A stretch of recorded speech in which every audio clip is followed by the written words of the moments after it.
What a difference a week makes. I'll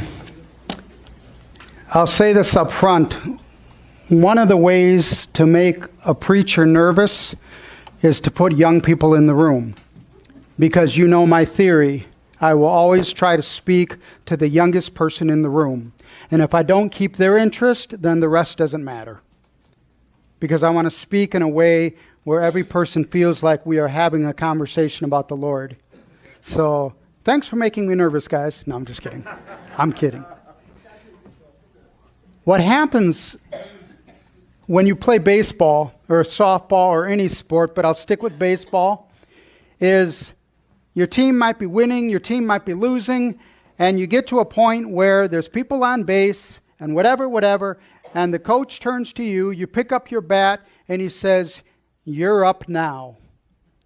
It doesn't matter if you have a multi-million-dollar contract. It doesn't matter if you're playing for gummy bears at the end of the game. Every batter does the same thing. They take a second, rub their bat, they draw a breath, and then they step up to the plate because they're up now. Make no mistake, I won't deny you this joy. There probably is somebody, but I challenge you to find somebody that was more overjoyed than I was Tuesday morning at 2 a.m. I've followed Donald Trump since the mid-90s. I'm not one of those where he became my guy when he ran for president. He's been my guy since he built an ice skating rink in Central Park when nobody else could do it in 1986. My journey following him is a long one, but my point is that, yes, I had that moment, as some of us may have had, where our hearts just burst with joy.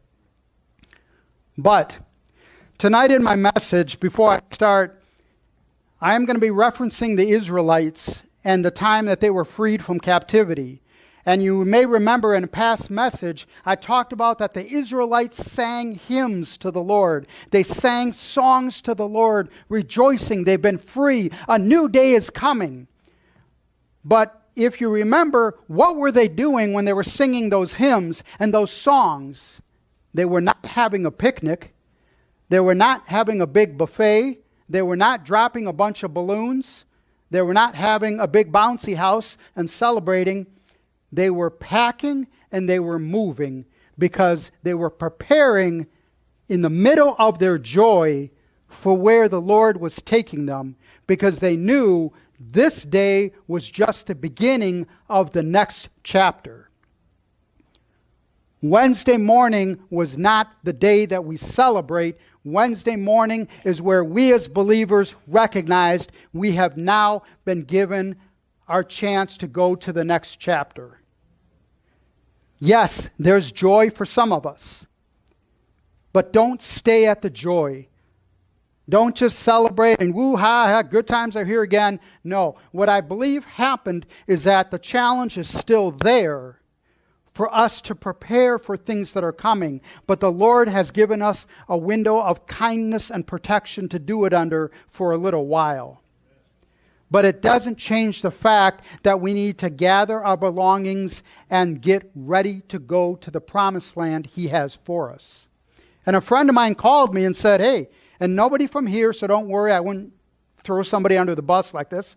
But a friend of mine who I talk to and we share information and so on, he called me and he said, "Man, your message is about getting ready for the tribulation and the dark times, and Trump won." Well, I guess your message went out the door. I'll let you in on a little secret.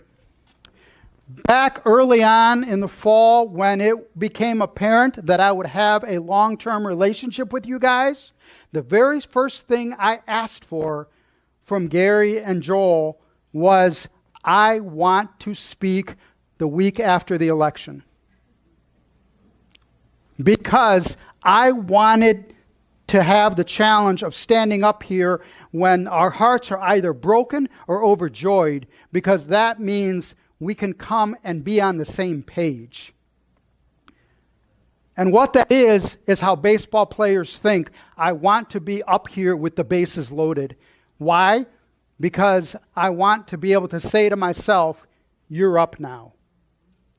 And my challenge to you tonight, guys, is for us to recognize, yes, for some of us, hopefully most of us, the person we wanted to win won. The country may be headed in a different direction for a bit that gives us some reprieve. But right now, God is handing every one of you a bat and saying, while you're celebrating, you're up now. This is our chance to go to people who are heartbroken about the results and minister to them and let them know the world is not over. Not because my faith is in Trump, but because my faith is in the Lord. I know you think the world is over. Half the celebrities want to go to Canada. I get it. But my new friend, you're so hurt and traumatized about the election results. Sit on a park bench with me. I'd like to tell you about somebody that I think can restore hope. My friends, there are, as Gary so wisely said, there's a lot of people that are hurting right now because it didn't go their way. What a window for us to let them know about the hope of the Lord. You see, this is not a window for us to gloat that one guy won. It's a chance for us to share how they can win. So I just challenge us to use the next few months as believers to help restore hope, not gloat in victory. And one of the ways we do that is by preparing ourselves for those conversations, preparing ourselves for those moments where it's going to be difficult. And what happens is, last week I talked about as believers, as individuals, how we prepare ourselves for the dark times that may be coming. If the tribulation were to come tomorrow, as an individual, how can you be ready? This week is part 2, because whether it's good or bad, every movie deserves a sequel. So part 2 is expanding that, not just from you, but to your household and to your family. In essence, defining what your home is. We've gone from individual to home. And speaking of houses, any true Milwaukeean will know what I talk about when I say the words Candy Cane Lane. Now, those of you who are not from Milwaukee, I'll explain it. There's a spot in Milwaukee on 92nd and Greenfield. It's a 12 block by 12 block radius where almost every person in the community, in that neighborhood, has vowed and agreed to decorate their house for Christmas. And when I say decorate, I'm not talking about a light on the bush or a wreath on the door. I'm talking about thousands of lights on the doors, on the lawn, on the yard, on the roof, statues, sculptures on the roof that portray everything from Bethlehem to Narnia. And what happens is cars drive through this 12 block radius and they take in all this wonder of these houses. And then in the middle of the neighborhood, there's 2 or 3 people with buckets where you can drop in money for cancer charities. That's why this neighborhood does this. And almost every house does this. Notice I said almost every house. Every time we've taken our family and gone down Candy Cane Lane, there's always those 1 or 2 houses that are just stone black. Dark. Not a light on, not a decoration. Clearly, those houses want nothing to do with this tradition. And I got to be honest, it makes me kind of go, well, what's the deal with them? Are they just that family? They're miserable. They don't want to be a part of things. Are they cheapskates? Are they the Ebenezer Scrooge of the neighborhood? The point is that their house stands out from every other house in that neighborhood. What I want to do is I want to take that concept and I want to flip it. I want to flip the script and ask this question. Does your house stand out from the rest of the neighborhood as a house for God? And what happens is that many homes now are starting to descend into dysfunction. The definition of the American household is changing. Happy homes are becoming less and less. It's harder to find homes that truly are thriving. And the Christian household is actually becoming very antique when you start to define the American home. Like I said, last week we talked about preparing yourself individually for the times that are coming. What I want to do is expand that and talk about preparing your home. If the tribulation were to start tomorrow, would your household be ready? If somebody were to drive through your neighborhood and take a look at your house and watch your behavior, would your house stand out for the Lord? Now, I'm not talking about, okay, you know what, I'll put a big picture of Jesus on the lawn and I'll put a big strobe light on it. Fine, there, they know I stand for Jesus. I'm talking about, will they see traits of the Lord in your home? And I believe that the answer to making your household be recognizable for the Lord actually can be found in a moment in time in the past, an event in the past, and bring that event into the future. And if you bear with me a bit, we're all familiar with the story of Moses and the 10 plagues and all of that. Moses goes to Ramesses. He demands, God is saying, let my people go. Ramesses says no. God brings 10 plagues. Finally, Ramesses breaks. He lets his people go. Whitney Houston and Mariah Carey come out with a great duet. We all know the story. But what I want to talk about is the 10th plague, the last plague that broke Ramesses. Because in that, the Lord God tells the Israelites, this 10th plague, basically, I'm going to wipe out the firstborn of every household. But he gives the Israelites specific instructions to be spared from this. And in those instructions, I think are the instructions for our household now. And this is found in Exodus chapter 11. The first part of it starts out, we're going to go verse 4 through 7.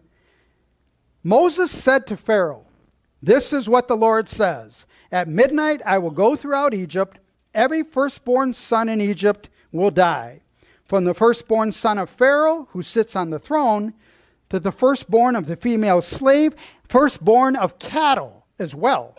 There will be wailing throughout Egypt, worse than there's ever been or ever will be again. But among the Israelites, not a dog will bark at any person. Then you will know the Lord makes a distinction between Egypt and Israel. Then in Exodus chapter 12, God actually explains to the Israelites what to do to avoid this plague.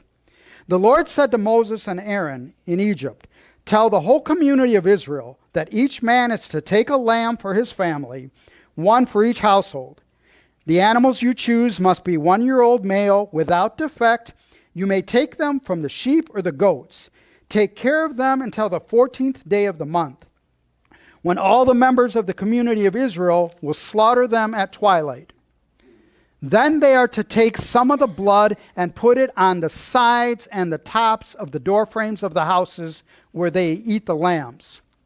On that same night I will pass through Egypt, strike down every firstborn of both people and animals, and I will bring judgment on all the gods of Egypt. I am the Lord. The blood will be a sign for you on the houses where you are, and when I see the blood, I will pass over you. No destructive plague will touch you when I strike Egypt. So God's instructions to the Israelites are very easy and very clear. Take the blood of the lamb you slain, put it on the side of your doorframe, put it on the top of your doorframe. When God comes over, he will pass over that house, recognizing this is their statement that they are obeying the Lord. So here's the challenge. If God were to pass over your house, and he was going to look inside of your home, would he see a house that stands for him? You see, it's easy to fool the neighbors because you're outside and you kind of do the Madagascar thing. Smile and wave, boys, smile and wave. But when the neighbors get to look inside of your house, what is the nature of your home? Are you kind to each other? Are you bickering? Are you cruel? What's the language like in your house? Is it forgiving? Is it gentle? Is it judgmental? Is it foul? What content is on your television? When I was a boy in Columbia, there's two things I wanted. Not making this up. I wanted a big screen TV and a house that had a large bay window that overlooked a park. And I wanted that because to me that was a symbol of life in America. Well, through God's grace and through a lot of hard work, I've been able to get those things. And that has become a classic example of be careful what you wish for. Because I've discovered that when you watch a big screen TV with the windows open and the curtains open of your bay window, every person walking their dog in the park can see what you're watching on TV. Talk about an unintended window to the soul of your house. And I do feel bad because I have scarred a few children who have seen Rambo wipe out an entire town. But it begs the question, what is in your home? What's on the browser history of your computer? What's written down in the journals that are in your drawer, in your diary? What thoughts are there? Now, I'm not saying this to shame you. All of us have sin. All of us struggle daily. But the reason I'm saying this is because the time is going to come where the forces of evil are going to be allowed to come and descend upon us. We might have a reprieve right now, but it is coming.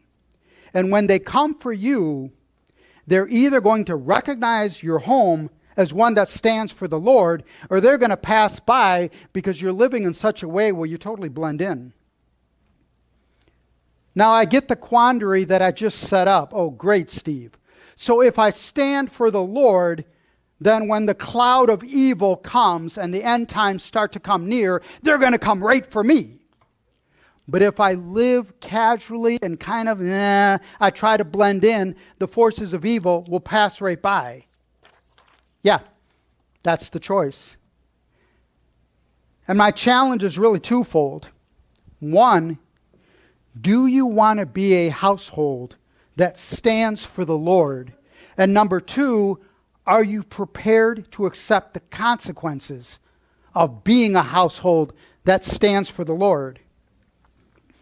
Because when the dark times come, when that dark cloud of whatever political force will come back around, and it will, when it starts to come around, they're going to look at your house.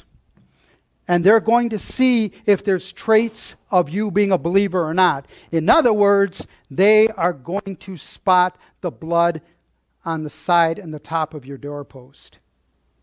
Ooh, do you see how we came back to that? And this is the irony. In the times of Moses, the blood on the side and the top of the door was to spare the Israelites from the dark times and from the cloud of death. When those times come now, the blood on the side and the top of the door is to declare that your household is going to stand during the dark times. And that's the thing that if your neighbors can tell that you're a believer, it may cause conflict. It may cause you to be a target. But if they cannot tell that you're a believer and they're just walking by, you may not be as far along as you think you are as a household. The challenge is basically the time is going to come where people need to be able to see the blood on the side and the top of our doors. And I know what you're thinking. Okay, Steve, I get it. Some of us are farmers. We're familiar with livestock. But I happen to be short a lamb right now. How do I put blood on the side and the top of my doors? Like, what are you really talking about? What I'm talking about is that the way you put blood on the top and the side of your door so that your neighbor sees that you stand for the Lord is that you make a decision to stand for the Lord before you even meet your neighbor. Because then it affects how you talk to your neighbor. It affects how you relate to your neighbor, how you share with your neighbor. Is the talk always about sports and your new petunia garden? Does salvation even come up? There's a bigger question. Okay, I want my neighbor to see blood on the door. How do I know that God sees blood on the side and the top of my doors? How do I make sure that He sees it? Well, that's simple. What you allow to go through your door shows God if there is blood on your door. In other words, if you don't want God to see it or hear it, then don't let it into the home. And that's a tough challenge. I know that's a big challenge. But what you really do is you say, okay, look, I can do that. Yes, but here's where week 2 is we're building. You've made a decision to dedicate yourself to the Lord so that you're ready. Now you're turning to your family members, your children, your spouses, your parents. If you're Hispanic, you've got 50 people living in your house, so it's going to be a long day. You turn to the people in your home and you say, we are going to commit this household to the Lord. And the way you do that is by every person in your home making the same vow. And that is this: how I behave out on my front lawn tells God and my family that I want to stand for Him. How I behave in my living room tells God and my family if I really meant it. You see, the outside is easy. Howdy, neighbor. How you doing? You know, we all do that tool time thing where we talk to the neighbor over the fence and we have a couple of, hey, how you doing there too, baby? It's different. How is my behavior in my home? How is my behavior toward my spouse, toward my children, toward my mother, toward my mother-in-law? Boy, it gets tricky when it extends. And what I'm going to do is I'm going to close with talking a bit about Joshua, the appointed leader of the Israelites after Moses died. Joshua faced this agonizing decision of whether to lead the Israelites into the land of Canaan that God promised them, but was ruled by giants. And Joshua either had the choice of they could go in and trust in the Lord, or they could stay and be safe, and it shows a complete lack of faith in God. Well, Canaan, being the spy of the group, went in, took a look at the land of Canaan, and came back and said, we can do it. We can take them. We can go. What he realized is that the decision was basically go into the land of giants and trust in the Lord, or play it safe and show a lack of faith in the Lord. So naturally, Joshua, being the motivational speaker that he was, gave this big speech about how they're going to go into the land of Canaan. They're going to defy it. They're going to beat it. And he gives this verse to describe how he and his household are going forward. Joshua 24:15. But as for me and my house, we will serve the Lord. Take the verse out of that for a second. Picture yourself at the dining table. But as for me and my house, we will serve the Lord. You're saying that as a couple. You're saying that as a family. You're saying it to your neighbors. So there's no doubt about it. See, the thing is, yes, I believe the Lord has given us a reprieve. There is going to be a political difference in the next couple years. But we don't know the ultimate future. We don't know what could turn. We're assuming that our president even makes it to election day safely. We don't know what's coming around the corner. We can't predict what could go wrong. What we can predict and control is how our household responds to that moment. And I think what we do is we take our families, we gather them. It's not like a just through the weeks. I think it's a deliberate conversation.